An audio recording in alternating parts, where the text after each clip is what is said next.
¿Cómo están? Soy el profesor Peter Cuyán. Vamos a resolver la práctica dirigida, ¿no?, en algunos puntos que son importantes acerca del tema de los derechos humanos.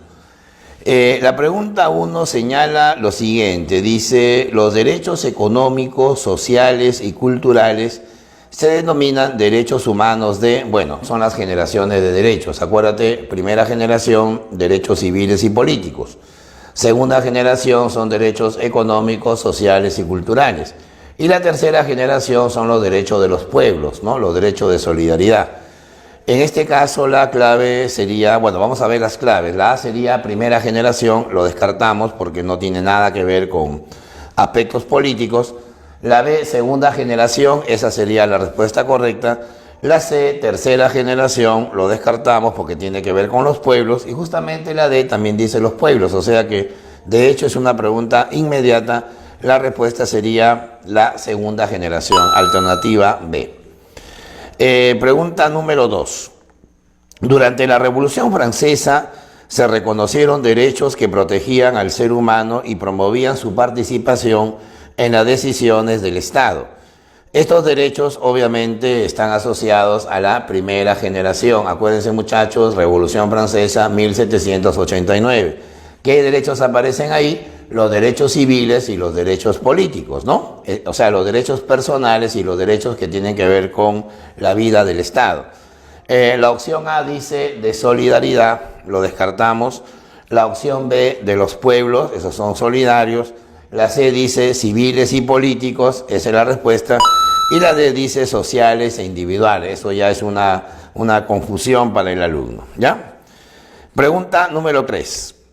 Los derechos que surgen como consecuencia de las deterioradas condiciones laborales en las que trabajaban los obreros en el mundo son denominados, bueno, eso tiene que ver con la segunda revolución industrial del siglo XIX y la revolución campesina, la revolución mexicana de comienzo del siglo XX.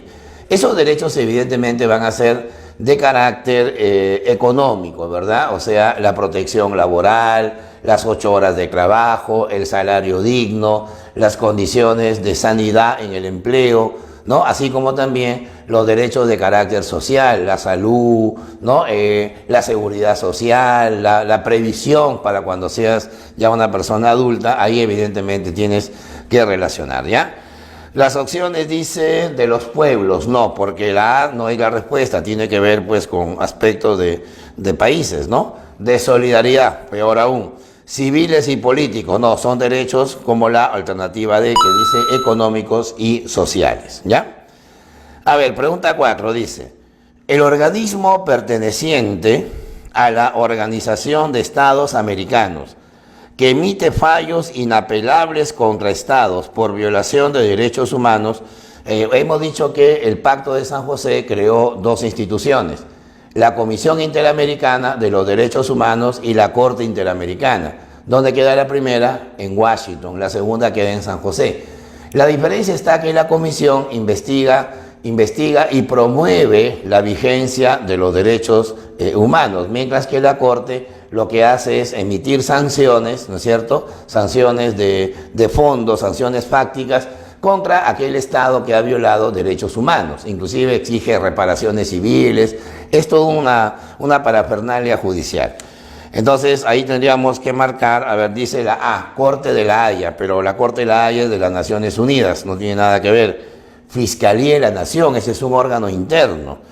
Corte Penal Internacional, esa es una institución que por ahí se ha inventado.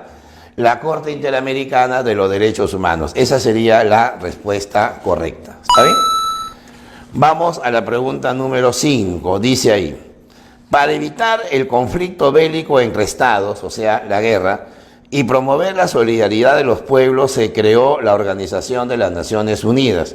Y con ello nacieron los derechos humanos bueno, a partir de la ONU estamos hablando de la posguerra, o sea, la Guerra Fría, el milagro japonés, el milagro alemán, la descolonización de los países africanos. Todo eso va a involucrar más que a personas, a países, ¿no? Por eso surge la solidaridad, surge el afán de la paz mundial y también surge la protección del medio ambiente. Por eso que ahí se habla de la tercera generación. Las opciones sería, a ver, Derechos civiles y políticos, descartamos la B, tercera generación, la C, primera generación y la D, segunda generación. La clave sería la B, tercera generación. A ver, vamos a la pregunta número 6, ¿ya? Pregunta número 6. Dice, debido a los reclamos de diversas organizaciones acerca de despenalizar el aborto, o sea, permitir que el aborto no sea considerado un delito, María, una señorita, le comenta a sus compañeras que cada mujer es libre de elegir si debe abortar o no. O sea que habría libertinaje para decidir si se aborta o no se aborta. Sus amigas le indican que no es posible porque en nuestro país se respeta el derecho, obviamente, decirle no al aborto es respetar al concebido, o sea, respetar la vida humana. Recuerden que el concebido es sujeto de derecho en todo cuanto le favorece. La vida empieza en la concepción, aunque la persona empieza del momento que nace. Por eso ahí nos dan las 4 opciones. Derecho a la vida, ¿no? Esa sería la respuesta a la A. Derecho a la libertad, no tiene nada que ver con los tipos de libertades. La integridad física, eso es cuando hablamos de lesiones, ¿no es cierto? La educación gratuita, peor aún. ¿Está bien?